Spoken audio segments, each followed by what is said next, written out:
Hi everyone, I'm glad you're here. Thank you for joining me for the destruction of Tropical Storm Beryl as it made landfall there in Texas.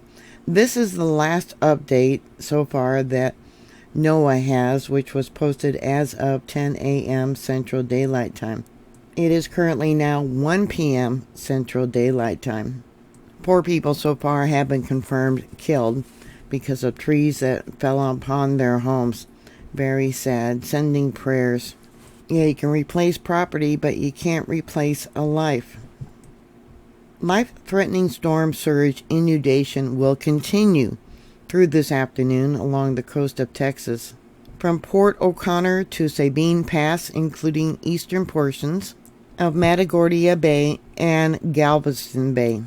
Damaging wind gusts near the core of Beryl will continue to spread northward within the tropical storm warning area, including the Houston metro area, for the next several hours. Considerable flash and urban flooding is expected today into tonight across portions of middle and upper Texas Gulf Coast and eastern Texas.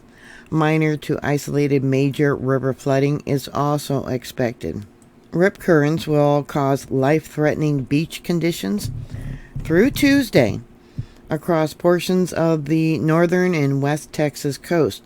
Beachgoers should heed warning flags and the advice of lifeguards and local officials before venturing into the water.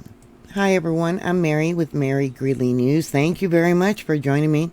Please like, share, and subscribe. Here we got the rainfall potential. Now this was as of, well, it shows it through Thursday on the 11th. Let me bring this down here, yeah. Right there, July 11th. Okay. Areas for flash flooding, moderate, at least 40% it says here for the areas of red. 5% for the green, 15% for yellow, and 70% for pink, which I don't see. This is the probable path for the storm. Does not show the size of the storm or hazardous conditions that can occur outside the cone. Here we got Tuesday, Wednesday, and all the way up to Thursday. Michigan, New York, parts of Pennsylvania, Ohio, yeah, Illinois. Yeah, be prepared. From Sargent Beach and other locations, but the first one is from Sargent Beach. Beryl made landfall at 3:50 a.m. on Monday morning as a Category 1 hurricane near Matagorda, Texas, about 100 miles southwest of Houston, with maximum sustained winds of 80 miles per hour. At 10 a.m., the storm had dropped to a tropical storm, but was still lashing the Gulf Coast in Surfside, Texas, that are no longer livable. Multiple other homes out there were completely destroyed. I guess originally there was like 1 million, maybe 2 million people without power. This is currently what the U.S. power outage map shows.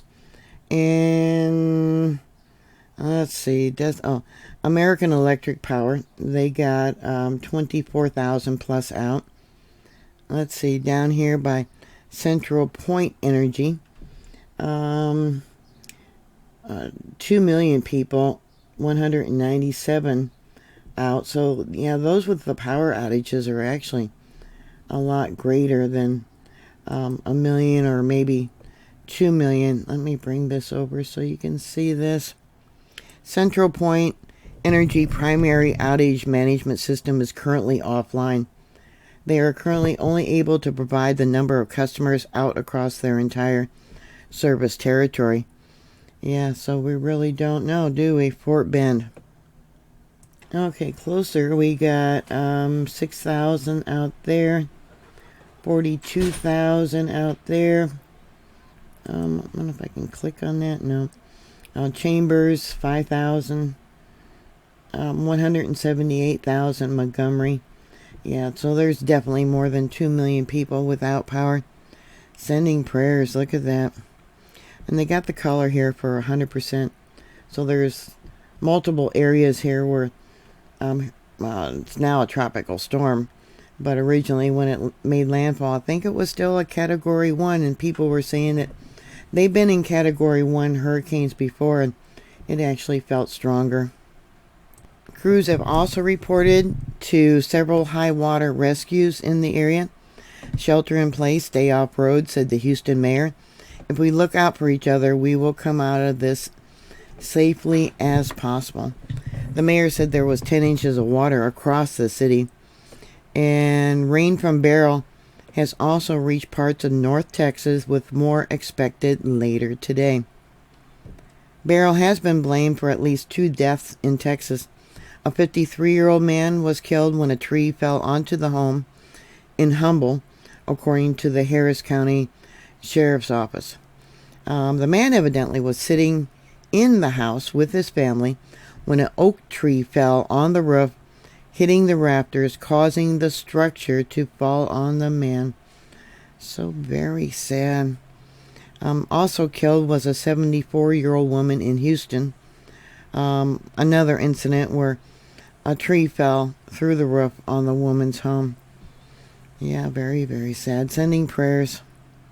Gusts several hundred feet up in the air are stronger than at the surface during this tropical storm, making high-rise buildings a dangerous option to ride out strong hurricanes. Yeah, I got a video too of the wind going through the buildings there in Houston. They're saying that wind gusts have been as high as 94 miles an hour. And I hope you have some sort of battery-operated radio, something to keep up with what's going on, because there are multiple tornado threats out there.